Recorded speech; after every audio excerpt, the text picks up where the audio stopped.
The very first video that I made on this YouTube channel that covered actual NHL news, rather than just going over my season modes in the video games, was made on March 4th, 2014. That was almost a decade ago, and the video was titled, The Luongo Trade. Contrary to popular belief, even though the first video that really got me started on this path of making NHL news content was that Troy Stecher signing video back in 2016, even though that technically was the video that started it all, this video of Luongo getting traded precedes that. It's just the Luongo trade video didn't get many views, and as a result, I didn't jump on the NHL news cycle video trend until years later. But today, it's almost been 10 years after we made that video.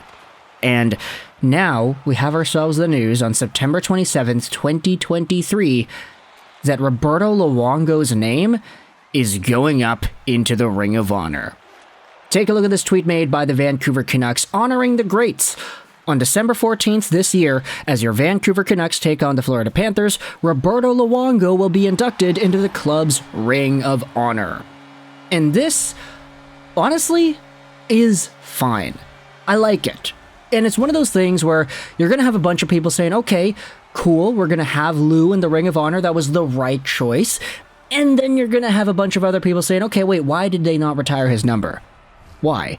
I mean, he is the best goalie the Vancouver Canucks have ever had, and one of the best goalies in the NHL's history books as well. Why are the Canucks not retiring this guy?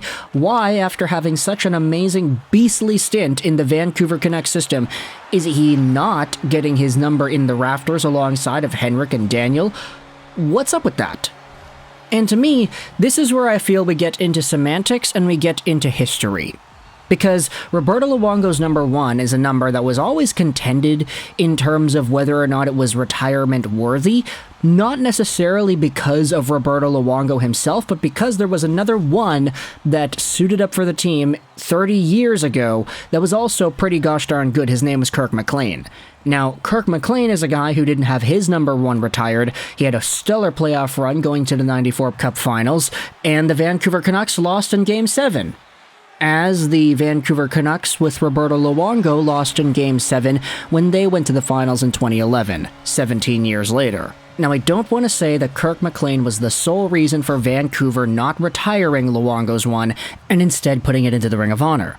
But around the time Luongo was here, there was a lot of conversation going around saying, oh yeah, do they retire his number? They're retiring the Sedins. Do they retire Luongo? Do they retire Edler? Do they retire Bieksa? Oh no, you can't do Luongo because you got the one already for McLean. That was a conversation that I remember hearing a lot 10 years ago, but ever since Luongo left, you kind of have to take a look at where things went after that to understand why this is a Ring of Honor decision and not a retiring situation.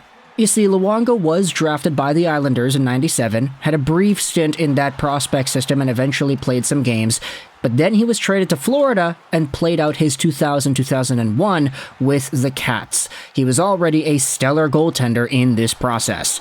Luongo had spent 5 seasons with the Florida Panthers before getting sent over to the Vancouver Canucks. There, he had 7 full seasons and a half season with Vancouver before going back to Florida and ending his career over there. In total, if you want to split 2013-14, let's say that's half Vancouver, half Florida, even though it's technically not, the games played are heavily skewed in Vancouver's favor. You could realistically say that Roberto Luongo played 10.5 seasons as a Panther and 7.5 seasons as a Canuck. Now sure, when he was with the Canucks, he was one of the best goalies in the NHL, and probably the best consistent goalie the Vancouver Canucks had ever had. He posted up a .928 save percentage in 2010-2011 in 60 games played, also played 70 games multiple times with the Canucks. This guy was a beast, and his overall repertoire in the NHL saw him as one of the GOATs. In fact, he is one of the best of all time in terms of wins. He's got 489 total wins in the NHL, which is 4th in the league. His games played number is also 2nd overall behind Martin Brodeur. Add to this a goals against average, which is in the top 50. I mean, he's there. tied with Tim Thomas actually, so there's some poetic justice in that department. Luongo also has himself a top 10 save percentage all time in NHL history. This is a fantastic player who played arguably his prime with the Vancouver Canucks. But in terms of his longevity, in terms of his path, Roberto Luongo is a Florida Panther. And unfortunately, when he was with the Vancouver Canucks, he did not win as much hardware as he could have to really cement himself into that retiring status territory. Had Roberto Luongo won the Vezina multiple times in Vancouver like he probably should have, he was a finalist twice. He was a Hart Trophy finalist in 06-07 as well, which is kind of nuts considering he played 76 games, had a .921 save percentage, and a .941 save percentage in 12 games in the playoffs. This guy went bubble Demko mode as the Vancouver Canucks advanced in that playoff run. Sure, they lost in the second round, but still. Luongo had such a great tenure as a Vancouver Canuck, but the hardware just was not there. It should have been there. I mean, if the Canucks end up playing the first few games against Boston a little bit differently, Dan Hamhuis doesn't get injured, Aaron Rome doesn't lay out the hit, sure, the Canucks probably have a cup. If Luongo has that Stanley Cup to his name, then sure, retire the number. If he wins multiple Vezinas, then sure, retire the number. He won the Jennings Trophy shared with Corey Schneider in 2010-2011, but that was it.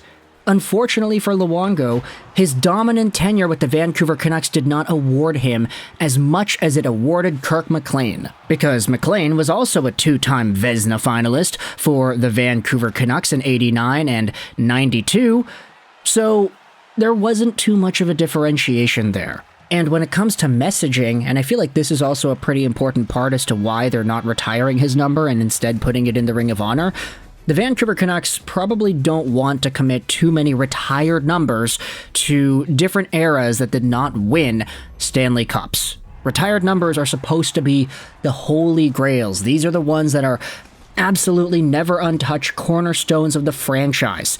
And winning Stanley Cups will help cement you into that status of being a cornerstone of a franchise's history.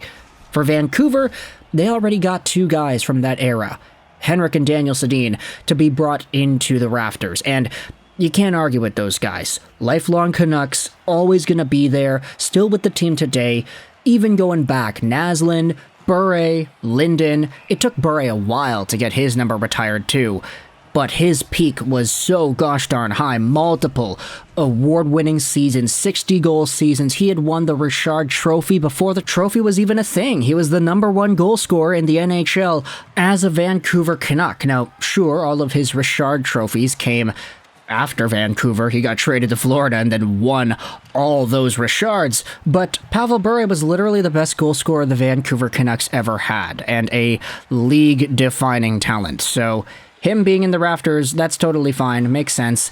Roberto Luongo had longevity to his career, which very much helped him, and combined with his stellar play, his international success, his reliability and everything, he was a guy that deserved that Hockey Hall of Fame nod. It's just in the rafters of the Vancouver Canucks, I could totally understand why he wasn't given that place.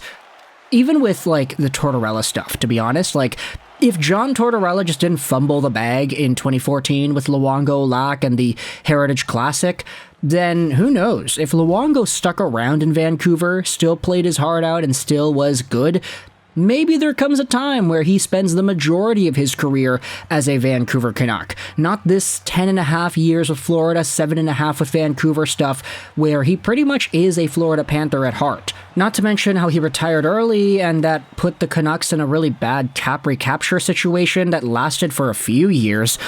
I mean, there just isn't enough ammo here that spells a retired number, in my opinion, especially based off of how things went the past few years after he had left Vancouver. But that's just me. Let me know your thoughts in the comment section below. How do you feel about the Canucks putting Luongo's name in the Ring of Honor and not retiring it? Let's get some conversation going in the comment section. I hope you enjoyed this video. And bye.